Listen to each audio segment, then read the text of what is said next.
toogatul di nelaw di xaar ku la régler sa problème. moo tax nguur gi di ñëw nag am sas bu rëy. ok ñu gis am na résultat yu doog a wàcce fii ci Cameroun. Yaoundé bureau 4 Amadou Ba 114 voix Diomaye Faye 49 foofu Amadou Ba moo fa jiitu Gabon Mwanda bureau 1 Amadou Ba 58 voix Diomaye Faye 20 voix boo demee aussi Luanda bureau numéro 1 Amadou Ba 147 voix Diomaye Faye 53 ci Afrique zone Afrique bi mu mel ni Amadou Ba moo jiitu foofu. waaw non pas zone Afrique bi. il faut pas aller vite en besogne. xam nga Gabon ak Angola c'est les pays d'affaires homme d'affaires yu bëri. même Burkina bu ñëwee sax Amadou Ba mën na gagner. parce que ñoom Arona Dia ay homme d'affaires lañu yoo xam ne ils ont fait fortune au Burkina. ñii au Gabon il y a beaucoup de gens du régime. yu tiré leur fortune au Gabon beaucoup d'anciens ministres qui se sont reconvertis là-bas et en Angola. donc foofu ñoom dañ fay am doole parce que ils sont en plein dans les affaires là-bas.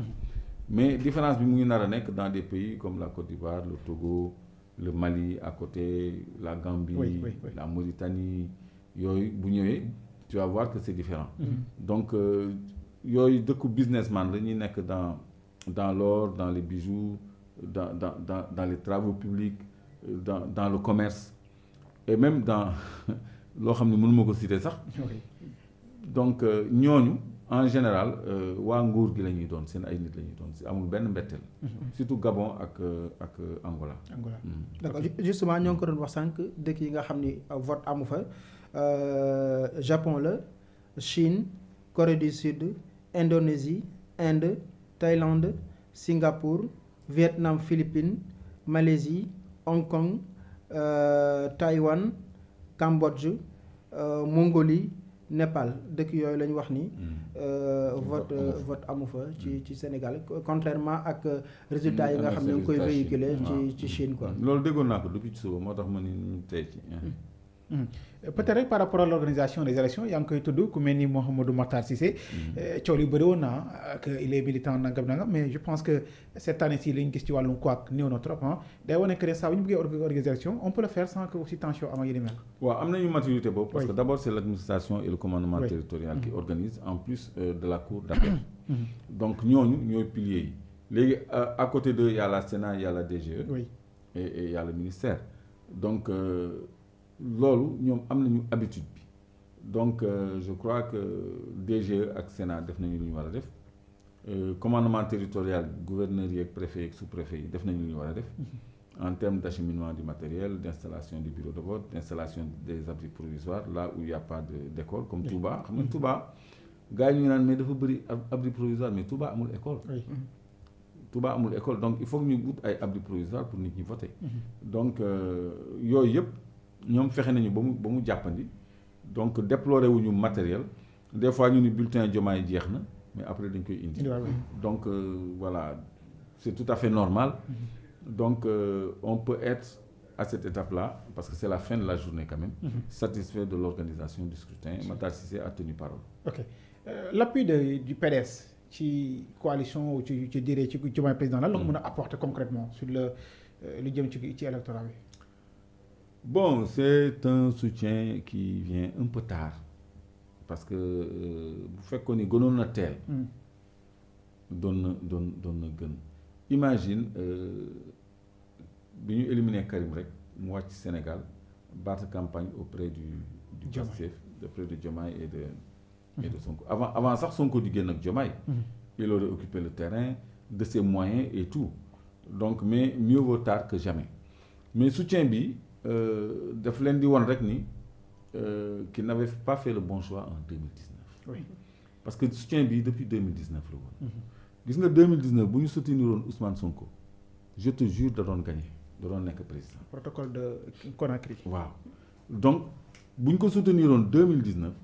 kon heure bi Sonko ak Karim ñoo naroon nekk di liggéey Sénégal kon. Sénégal du ñu nekk ci yàqu-yàqu bi ci tardé bi ci ay pertes en vies humaines ay lu Sénégal dafa dellu gannaaw lu bëri ci nguuru Macky Sall 16 000 milliards d'endettement kon duñ ci nekk mais comme je dis mieux vaut tard que jamais parce que PDS quand même am na benn noyau électoral bu fixe qui tourne autour de 500 000 électeurs plus maintenant un appareil je crois que c'est à part le PASTEF le seul parti qui a un appareil véritable parce que le PS a perdu son appareil selon moi donc moom ak PASTEF ñoo fi am appareil ak PUR donc ñetti force politique yooyu PUR PASTEF ak PDS ñoo fi am appareil bu ñu mën a wax appareil maanaam une représentation nationale une structure même APR amagul structure ba léegi ñoom secrétariat exécutif national rek la ñu am xam nga ay xaw ma lan des femmes lan des jeunes et cetera waaw mais ils sont pas encore structurés donc mais PDS dafa structuré 49 fédérations donc am nañu siège am nañu ay répondants am nañu activité donc seen soutien dina doon dara surtout ci wàllu perception bi ñuy am ci Diomaye parce que nit ñi ñu ngi commencé bëgg a xeeb Diomaye di ko juger ci ay affaires yu subjectif ci ay sikkim ak ay âge am ak ay nombre jabaram ak xam nga yooyu loolu yorul réew donc mais parti bu mel ni PDS ak kàngam bu mel ni Karim bu ñu naree jàppale Diomaye nekk ci biir coalition Diomaye loolu da koy yokk crédibilité ça veut dire que kii mën na dem te ñu ngi toll ci Sénégal boo xam ni dañ ko war a réconcilier comme ni ko Diomaye waxee au sortir de son bureau de vote pour ñu dem en avant liggéey quoi parce que fi mu nekk nii chantier yu bëri ñu ngi xaar Sénégal. Barthélémy Dias moom bi mu génnee ci bureau de vote am nee na il est impossible élection yi ñu gagné ko au premier tour tontu ki nga xam ne moo di Amadou Ba bi déclaré na moom mën na gagné premier tour ak Bassirou Diomaye Faye. man je crois que tontu bi Bassirou Diomaye Faye moo ko gën a moom ko Amadou Ba sax parce que moom bu Amadou Ba gagné woon premier tour dana ko gënal. parce que bi ñu nee élection amul dafa jubilé donc deuxième tour ñi théorie deuxième tour ñoo ñi jàppoon ni élection du am parce que ñu bëri dañu jàppoon ni élection du am moom jubilé na ci élection du am incha allah deuxième tour du am le problème va être réglé au premier tour loolu moo tax nit ñi génn takku. li xew Touba li xew Paris. vous pensez que deuxième tour du am ak. non deuxième élection bi c'est une élection à un tour. ah bon c'est xaaral ba résultat Sénégal yi commencé daanu nga xool parce que Sénégal c'est la région de Dakar. la région de Thiès la région de Kaolack Saint-Louis Ziguinchor Bignona yooyu bu daanoo rek nga xam ni élection bi un tour la. parce que ay Kër Massar li fa nekk ci nit ay route de Boune. Kër Massar Tivaouane Peulh zone yooyu yëpp mais ñooñu ils vont ñooñu dañu sonn dañu bëgg xettaliku dañu sonn ñooñu ils vont pas voter pour le pouvoir ils vont pas voter Amadou Ba. ay Guédiawaye Parcelles Dakar fii yëpp on va pas voter pour Amadou Ba Grand Yoff bi Khalifa Sall dëkk ils vont pas voter pour Amadou Ba Mermoz bi Barthélémy Dias dëkk ils vont pas voter pour Amadou Ba kon élection bi ku gagné pôle yooyu plus Touba. mooy région de Diourbel tu passes au premier tour. ok ku mel ni Amadou Ba nañ ci taxaw parce que depuis 2016 référendum yi la gëj a am ndam au niveau de Parcelles Assainies élection locale yi même s'il n'était pas candidat Jamil Sané moo fa gagné l'élection législative également idem dañ ko gagné foofu maintenant concrètement ak tout ce qui s'en est passé jàpp nga ne dina xaw a yomb ci moom cette fois-ci. non moom ci boppam est-ce qu'il croit en ses chances gëmu ko parce que comme j'ai dit et comme tu as dit gañewul sax bureau de vote foofu Jamil Sané moo ko fa gagné léegi naka la mën a conquérir Sénégal gagné ko surtout que avant Benno Bokk Yaakaar vraiment Benno la woon mais léegi Aly Ngouille Ndiaye jaar na fële Mame Boye Diao jaar fee Boun Abdallah jaar fële ba noppi ci biir ñi des ci biir am na ci ñu déclaré publiquement ay responsable ni jàppale wuñu Amadou Ba nekkuñu ci gannaaw Amadou Ba donc ñu moom dafa gën a wàññeeku Linguère bi nga xam ne Aly Ngouille Ndiaye moo leen fa gañeloo woon moo leen fa daan gañeel kooku beru na. il est candidat aussi. Kolda bi nga xam ni Mame Boye Diao moo leen fa daan gañeel.